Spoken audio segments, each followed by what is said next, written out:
All right, welcome back. So today we're going to be going over the independent task 2 in the speaking section of the TOEFL IBT. This one is about the personal preference. Now, the last one was about personal experience. This one about personal preference. But if you have watched the videos for the previous independent task, or if you're watching this video in the TOEFL Excellence course, you'll know that the first task is really not very independent. Although you'll be talking about something which is unique to you, it's really not independent. And even though the makers of the exam refer to this as an independent speaking, and they call it a question, but it's actually a task, this one is even less independent than the last one. Now, one thing I do want to mention, the reason they put both of these together in one video is because the way that you approach answering this or giving your response to this task is very similar. And the questions themselves are also very similar. It's just providing you with a description of some topic that you'll have to speak about. So let's go over what this one is about. Now, just like with the first one, you have to have the ability to focus. This is true for the entire exam because you're going to be in a room full of other people all taking the exam at the same time. Also, depending on where you are in the world, maybe the testing center is a little bit noisy, or maybe there'll be some construction outside of the testing center on that particular day. So it's always important that you are able to focus with potential distractions. As always, you need to have at least an intermediate level of English skills and vocabulary. You can see that this word here is linked. So if you press the word vocabulary, it takes you to the TOEFL vocabulary database. This gives you over 3,000 of the most commonly used words, plus words that are going to be what we call functional vocabulary. Those are words that you will see in the directions for the different questions and task types. So if you need to expand your vocabulary, use the link there and you will have plenty of words that you can do that with. Okay, so you'll also have to have the ability to speak in a noisy room without distraction.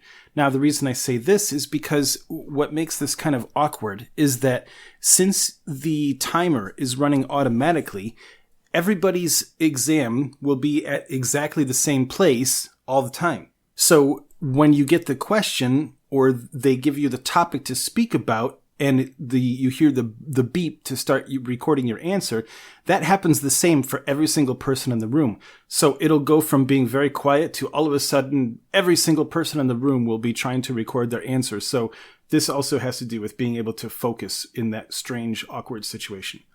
Furthermore, with this one, you'll have to have the ability to make a choice between 2 or 3 options. Now, traditionally, with this task type, it was only 2 options. But the makers of the exam are in the process of changing the TOEFL exam a little bit. And with the new changes, some of these questions may have up to 3 options to choose from. But the way that you handle this, whether it's 2 or 3, the process for giving your response is going to be exactly the same, and you'll see that when we get to the strategy. Now, you'll also have to be able to formulate your response in 15 seconds. That means you have 15 seconds of preparation time, just like with the first independent speaking task, and you have 45 seconds to record your response. So the structure of this one is also very similar to the first one, and actually, the way that you formulate your response should be very similar as well, even though instead of talking about something which is from your personal experience, this one, you're giving a preference. Now, one thing that's unique about this is that they're going to give you a specific topic to talk about. And usually, those topics are going to be things like this: the possible construction of some new buildings on campus or in your town, the possible change of some routine or procedure, whether it's school or something about your life, a preference on some common school issue, because it's usually related to school, but it could also be something in your town, and a preference on some common work-related theme. Now, the work-related theme is a little less common, only because most of the people that will be taking the TOEFL are doing it to enter university, so they have more of the questions are focused on school.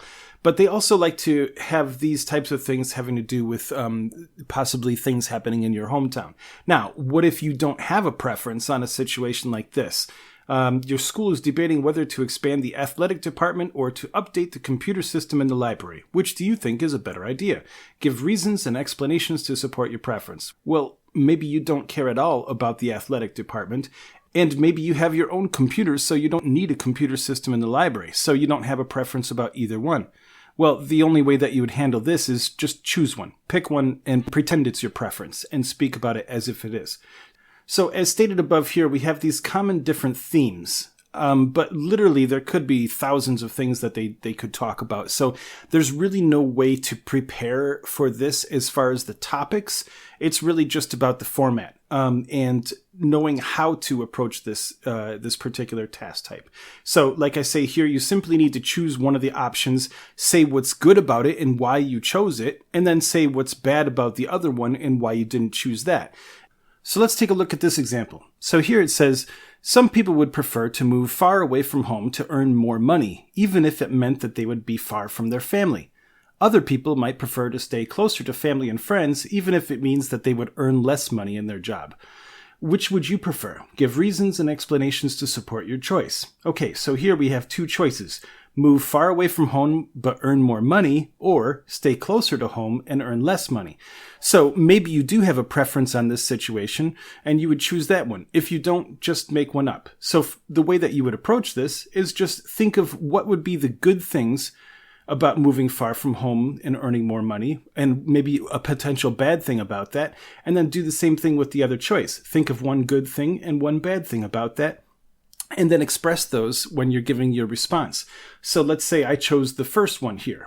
You could say, well, some people might prefer to stay closer to home, but they would earn less money, and I think it would be more important for me at this point in my life to earn more money, so I would prefer to move far away from home, even if it meant that I wasn't close to my family and friends, because I would want to earn more money. And that's why I would choose the first option. Something to that effect. Now, I didn't time myself giving that response, and so that's not a perfect model response, but I just wanted to give you an idea of the basic way that you would approach this. So let's take a look at some of the other examples. So we talked about the athletic department and the library. So what would be some benefits, or at least one benefit of expanding the athletic department, and maybe one bad thing about that, and do the same thing with the library. And then depending on what your answer is, you would choose that. Now, one of the easiest ways to do this is to start by talking about the option that you didn't choose. Saying something to the effect of, well, although it would be a good idea to expand the athletic department because then it would provide students with more things for them to do in their free time and, money for sporting events, blah, blah, blah, something to that effect. But I would prefer that they expand the library system because it is school and you're supposed to be going there to learn something, not just to practice some sport. And that's why I would choose this one, something to that effect. So it's easier to talk about the option that you didn't choose first, saying why you didn't choose it, and then go to the option that you did choose. Now, that is really just my opinion. It does seem to work very well for people so that you don't have to think about your answer, but maybe you do want to talk about the option that you would choose first, and then go to the other one, because you want to make sure that your answer is unique to you. You don't want it to sound like a prepared statement, as we discussed before. But when you practice lots of different examples with the structure that you choose to use, you'll find that you'll be able to answer this type of question very easily, and it will sound like, it's not a prepared statement. With the next one. Your city is looking for ways to become more green. Some people want to have more buses and bus routes added to lower traffic. Others want to see more efforts made to clean up the city by adding more trash and recycling bins in public places, while still others think that there should be a special day where the citizens clean up the city and then have a public rally to educate the community. Which do you think would be the best option? Give reasons and explanations to support your opinion. So here we have an example of one where you have three options. So since you still only have 45 seconds, maybe you won't be able to get into explaining thoroughly why you didn't choose one of them. So you have to kind of shorten your answer a little bit. And that's why it would be good to practice giving examples where you have 3 options. But you follow the same method. You choose the one and the good thing about it, and that's why you chose it, and maybe some at least one other reason why you didn't choose the other one.